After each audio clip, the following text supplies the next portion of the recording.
Yeah,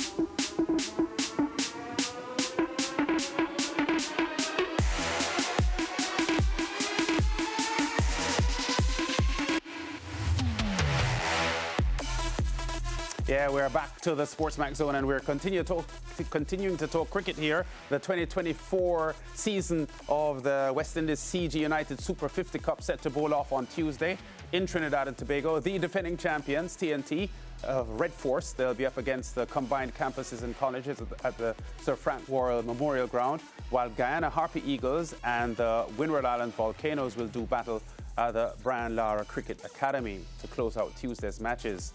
Now, on Wednesday, the West Indies Academy will play the Leeward Islands Hurricanes in the early encounter at Queen's Park Oval. Barbados Pride and Jamaica Scorpions will close out the action in the first round with their matchup at the Brian Lara Cricket Academy. Let's now have a look at the squads and see how they stack up. Champions 2 times in the last 3 tournaments, TNT Red Force are without last year's captain and tournament leading batter Darren Bravo. West Indies Test wicketkeeper Joshua De Silva is the new captain, with Windies spinner Cara Pierre the vice captain. The 38-year-old veteran Jason Mohammed and West Indies fringe players Terence Hines and Yannick Carrier also there. The Barbados Pride have Vasper Drakes as coach and Ryan Hines his assistant, with Shea Hope on international duty. Kyle Mears is the newly appointed captain, with a plethora of senior and ex-under-19 internationals on their roster, including Raymond Reefer, Jamil Warrican, the coach's son Dominic Drakes, Kevin Wickham, Naeem Young and Chamar Holder. The Jamaica Scorpions, who were champions 2 seasons ago, have the returning John Campbell as their captain, the 31-year-old back after having his ban for a contentious doping infraction reduced. Kirk McKenzie, who has played 6 tests for the West Indies, is vice-captain, and the squad also has other test experienced men, Jermaine Blackwood and Marquino Minley, and the 18-year-old leg spinner, Tamari Redwood. Combined campuses and colleges who were champions 6 years ago will have Barbados veteran and former Windies under-19 captain Shamar Brooks as captain, with other experienced internationals like Kyron Powell, Jonathan Drakes and pacer Akeem Jordan, who has played 2 ODIs for the West Indies, along with the exciting young batting prospects like Shaq Paris and Johan Jeremiah. The reigning 4-day champions, Guyana Harpy Eagles, have Tevin Imlak as the captain, with solid all-rounder Kemo Paul as his deputy, Tajner and Shanda Paul to bolster the batting. The strong Guyana unit has spin quality as well in Virasamy Permal, Ashmead Ned and Kevin Sinclair, and the promising 20-year-old pacer Isaiah Thorne. The Windwards Volcanoes were 2018 champions in the Super50. Veteran Vincentian batsman Sunil Ambris, their captain, with Alec Athanase unavailable due to international duty. Coach Kenroy Peters has Shamar Springer and Kavim Hodge for part of the tournament, as they will have international commitments later on. Former Windies under-19 captain Stefan Pascal from Dominica also there, and rising St. Lucian all-rounder Shadrach Descartes. The Leeward Hurricanes were beaten finalists last year, and they returned with a strong team led by Rakeem Cornwell, his deputy Justin Graves, who scored heavily last year. Only Darren Bravo scored more than he did. The experienced Chesley Hughes, the former Derbyshire batsman there, and new West Indies batting find Mikhail Louis and his fast-bowling brother Jeremiah Louis.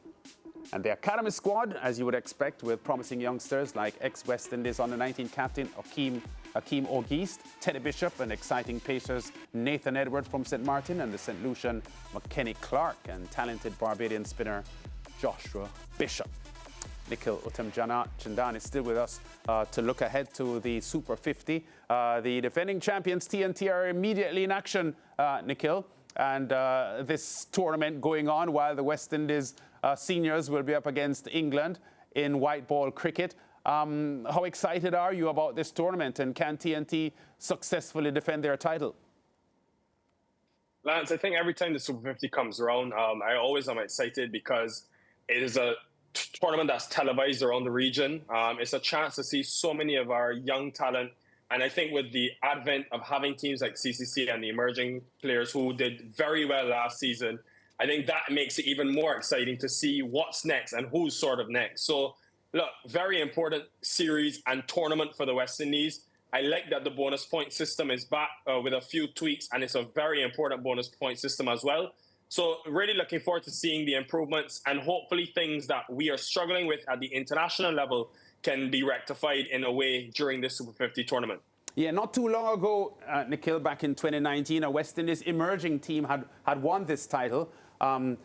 bringing into sharp focus the fact that there are young players with a lot of talent and players who could develop into real quality players.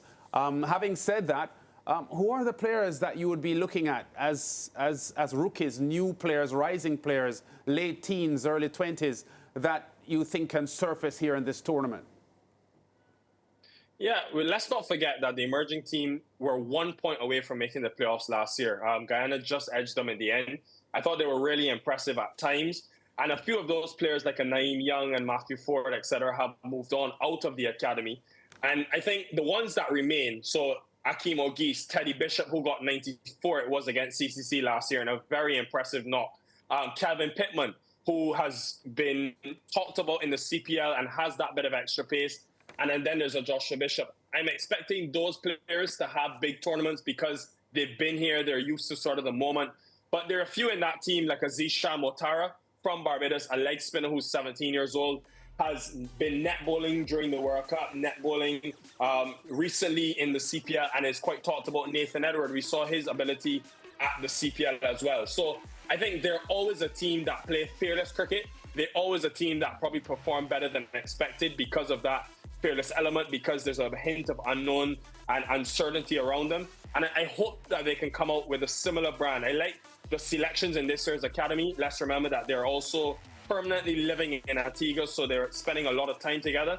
And when they won, the chemistry aspect was very important for them because it was mainly the West Indies under-19 team that played before they went on to the World Cup. This could be a similar situation with that team this year.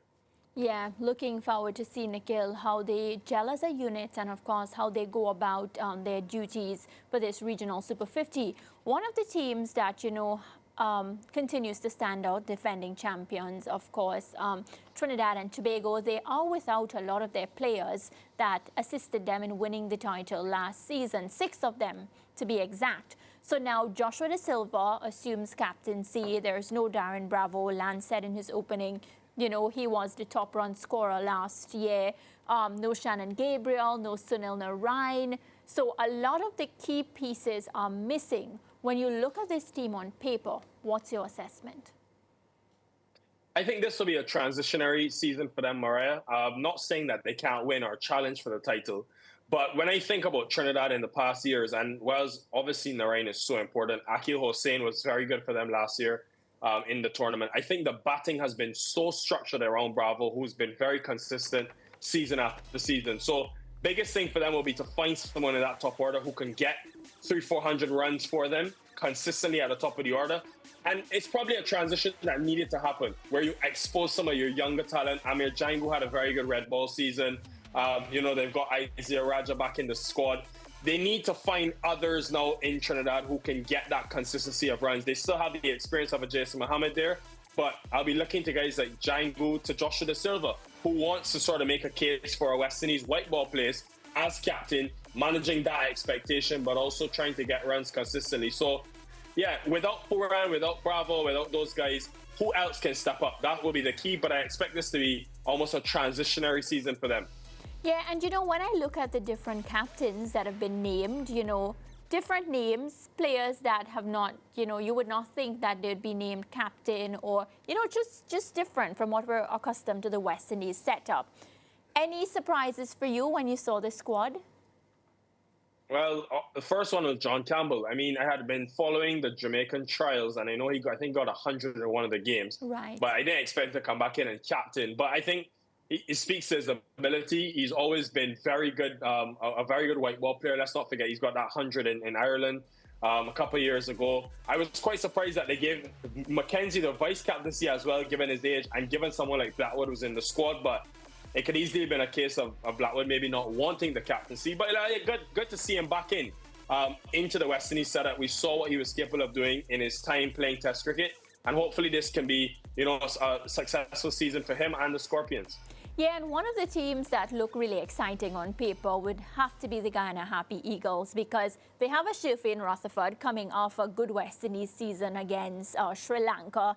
They have players like Romario Shepherd that, they continue to light up the CPL. He plays for the West Indies. So I'm thinking a lot of experience when I think about the Guyana Happy Eagles. What do you think about their lineup? Gudakesh Moti as well. Yeah, Yeah, again, the problem with that is obviously the West Indies have the T20 series of the England series after the one day. So a team like Guyana, I'm not sure how much they'll be able to get out of Shepherd, Moti, and Rutherford, who they've relied heavily on. There's no Hetmeyer in this squad either, which is maybe telling me something about what's to come in West Indies colours in the future. But anyways, I think when I look at this squad, I expect Kevlon Anderson, Sinclair, Ashmead Ned, and maybe Isaiah Thorne to now be the torchbearers for this Guyana team for the next decade. These are guys all similar age, played at the same Under-19 World Cup, and they've got enough ability, as we've seen in the CPL, to be able to carry this Harp Eagles side forward. Very excited about Silas Tyndall, a young, quick pacer in Guyana who's had his difficulties with injury, but was in and around that Shamar Joseph time, net bowling, and has net bowled at the West Indies and caused a few concerns for them in the past. So excited about him. And yeah, again, another young team that's in transition, but I'm hoping those young Under-19 World Cup graduates can take the next step in their careers now and become senior players in the next couple of seasons. Yeah, questions from the Barbados Pride team there, Nikhil. Barbados always a hard team to pick and a hard team to make because of the plethora of, good players there. Questions about Kamari Boyce and Jonathan Drakes not being in this roster. Were they surprised? Were their omissions surprising for you? I think 3 omissions were surprising for me, Lance. Jonathan Drakes was one, having a very good domestic season in Barbados, but just consistency of runs he's put out, and I'm glad to see him in CCC's squad.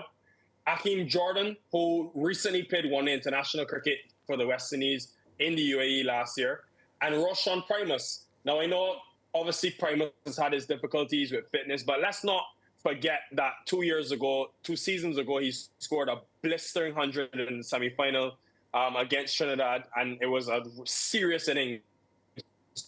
So I'm kind of surprised that the 3 of them didn't output to have a team like CCC where Jordan and Drakes can then play.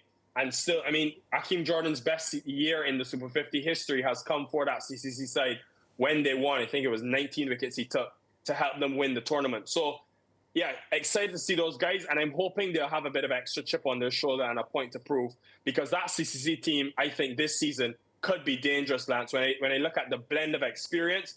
But some of the younger players that they have, the leg spin of Mansingh, all-round of Mikael Govaya, obviously Jordan and Drakes and Romario Graves. Amari Goodrich is a young all-rounder in Barbados that is getting so much success recently, scoring hundreds, bowling quickly. So I'm very excited about the makeup of this team, adding Kieran Powell as well with his experience and explosiveness at the top of the order.